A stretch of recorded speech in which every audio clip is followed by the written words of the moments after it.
नमस्कार. मी पंजाब डक. मी आलोय नागपूरकडं, म्हणजे इकडं पूर्व विदर्भ आहे. तर इथं पीक प्रात्यक्षिक पाहण्यासाठी या ठिकाणी आलोय. आणि या ठिकाणून आता सुरुवातीला नागपूरकडे आहे म्हणून सुरुवातीला नागपूरच्या शेतकऱ्याला अंदाज येतो. तर हे पूर्व विदर्भामध्ये येते. तर नागपूरच्या शेतकऱ्याला अंदाज सांगू इच्छितो की आज आहे 15 सप्टेंबर 2025. आज म्हणजे रात्रीच्याला तुमच्या नागपूर, वर्धा, भंडारा, गोंदिया, चंद्रपूर, यवतमाळ, अमरावती ह्या पट्ट्यामध्ये काय होणार आहे. आणखीन मध्ये आज 15 तारीख, 16, 17, 17 तारखेपर्यंत 3 दिवस दररोज वेगवेगळ्या जिल्ह्यात जोराचा पाऊस पडणार आहे. म्हणून नागपूर भागातल्या, नागपूर विभागातल्या शेतकऱ्यांनी हा अंदाज लक्षात घ्यायचा. म्हणजे पूर्व विदर्भातल्या शेतकऱ्यांना अंदाज लक्षात घ्यायचा. त्याच्यानंतर पूर्व विदर्भाच्या बाजूला पश्चिम विदर्भ आहे. मग पश्चिम विदर्भामध्ये यवतमाळ जिल्हा, वाशिम जिल्हा, अमरावती जिल्हा, अकोला जिल्हा, बुलढाणा जिल्हा ह्या 5 जिल्ह्यातल्या शेतकऱ्याला सांगितलं होतं की आज 15 सप्टेंबर, 16, 17 3 दिवस आणखीन जवळपास दररोज वेगवेगळ्या जिल्ह्यात, वेगवेगळ्या तालुक्यात तुमच्या भागामध्ये जोराचा पाऊस पडणार आहे. रात्री पडणार आहे, दुपार 2:30च्या नंतर हे देखील येणार आहे. म्हणून हा अंदाज पूर्व आणि पश्चिम विदर्भातल्या शेतकऱ्यांनी लक्षात घ्यायचा. आणि सगळ्यात महत्वाचं काय झालं की आता मराठवाडा, पश्चिम महाराष्ट्र आणि उत्तर महाराष्ट्र, आता काय झालं की म्हणजे ह्या 2 दिवसापासून मराठवाड्यात तर पावसाने इतका धुमाकूळ घातलाय. मग मराठवाड्यात काय परिस्थिती राहणार तर तुम्हाला सांगू इच्छितो. हे परतीचा पाऊस आहे. मी म्हटलं होतं ना, परतीचा पाऊस काय होतो, जे भाग सुटला ना तिथं झोडपून काढतो. मग कोणता भाग सुटलेला होता? अहिल्यानगर सुटलेला होता, बीड जिल्ह्यातला काही भाग सुटलेला होता, कडाष्टीचा काही भाग सुटलेला होता. तर त्या भागाला आज देखील खूप पावसानं झोडपिलंय.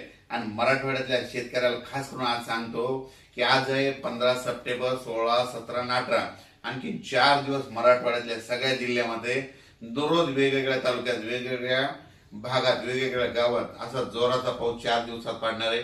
आतापर्यंत तुम्ही पाऊस इतका कधी पडलेला नाही पहिला. असा या 4 दिवसात पाऊस काय होणार आहे.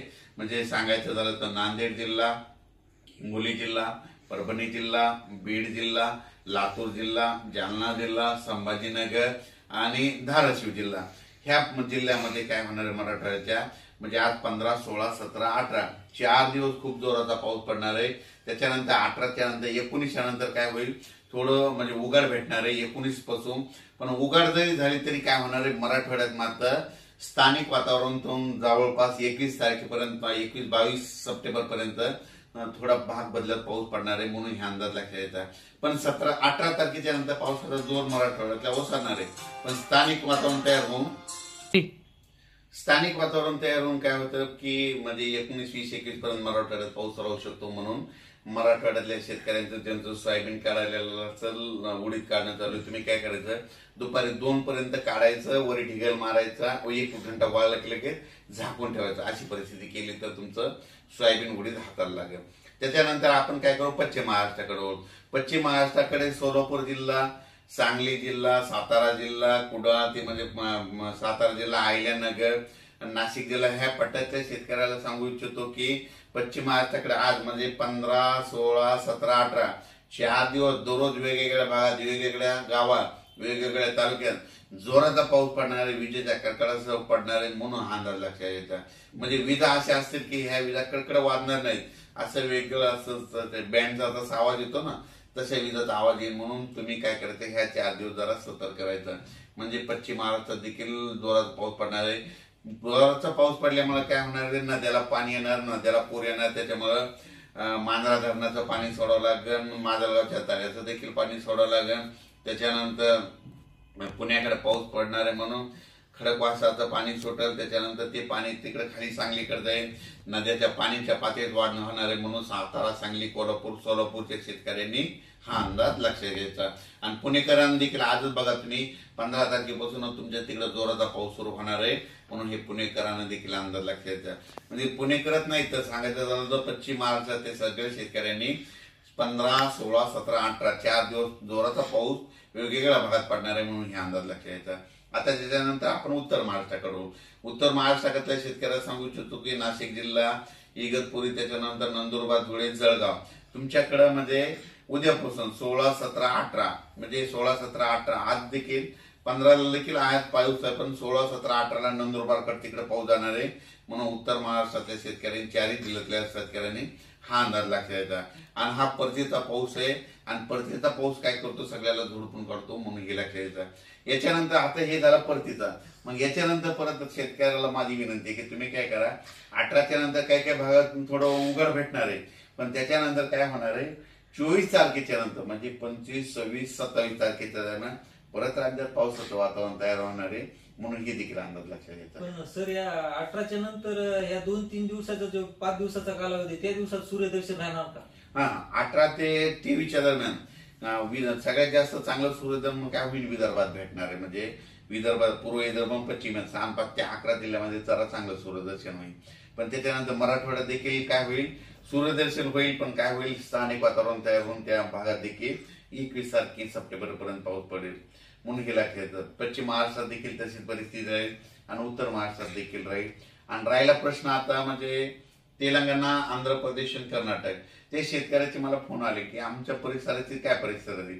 तर तेलंगणा, आंध्र प्रदेश आणि कर्नाटकचे जे जितके तालुके, त्या शेतकऱ्याला सांगू इच्छितो की तुमच्याकडे देखील म्हणजे आज 15 ते 18 पर्यंत चांगला जोराचा पाऊस पडणार आहे, काही ठिकाणी मुसळधार पडणार आहे, कुठं अतिमुसळधार पडणार आहे, म्हणून हा अंदाज लक्षात घ्या. तसेच सर आपण आज नागपूरला आलेलो, 15 सप्टेंबर 2025 आहे, तर नागपूरच्या शेतकऱ्यांना काय सांगणार आपण?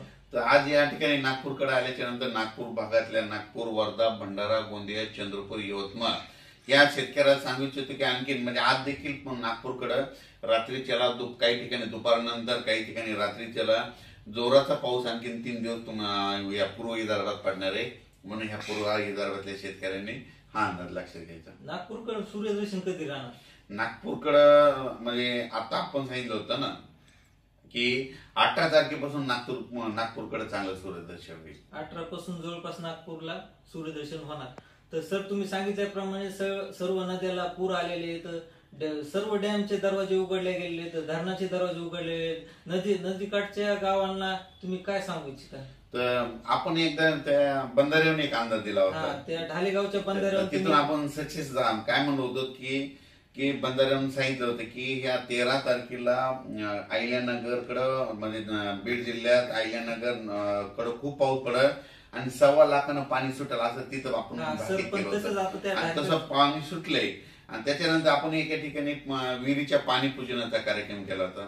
ते लाड जवळगावचे शेतकरी केवळ म्हटले सगळ्या महाराष्ट्रात पाऊस पडला आणि आमच्या लाड जवळगावात पडला नाही. मग त्यांना तिथून काय केलं, अभ्यास केल्याच्या अंती त्यांना म्हटलं तुम्ही काही चिंता करू नका, आणि तिथं इतका पाऊस पडला, आता त्यांचे मेसेज आले, ते तळं देखील भरलं, ते विहिरीचं ज्या पूजन केलं ना, त्या विहिरीच्या लेवर पाणी आलंय. आणि त्या शेतकऱ्यांनी मला तिथं आता पूजनासाठी बोलवलं. आणखीन इथून नागपूरहून 4-5 दिवसात इकडल्या भागात मी मुक्का आहे आणि इथून गेल्याच्या नंतर मात्र तिकडं पूजनासाठी जाणार आहे. तुम्ही सांगितल्याप्रमाणे सर जे भाग सुटलेला होता ते भाग परतीच्या पावसात झोडपून काढायला, तिथं मुसळधार पाऊस व्हायला, तर कुठे मुसळधार पाऊस व्हायला. तर आता इथून मोरी कसा पाऊस राहणार? तर यापुढे आणखीन काय होणार आहे, आणखीन 25, 26, 27 सप्टेंबरला एकदा पाऊस येईल, 10, 11, 12, 13, 14 ऑक्टोबरला एकदा 4 दिवस पाऊस येईल. पण ते पाऊस जवळपास 25-1000 गावामध्ये पडेल. आणि त्याच्यानंतर काय होईल, 24, 25, 26 ऑक्टोबरला एकदा दिपाळीमध्ये थोडा तुरळक ठिकाणी येईल पाऊस, लय काय येणार आहे. आणि 2 नोव्हेंबरला थंडी येणार आहे. आता माझी सगळ्या सोयाबीन शेतकऱ्याला एक विनंती, काय करायचे एक सगळ्यात सोपं सांगतो शेवटी जाता जाता, की सोयाबीन काय करायची, दुपारपर्यंत लेबरला काढायला लावायची ऊन पडल्याच्या नंतर.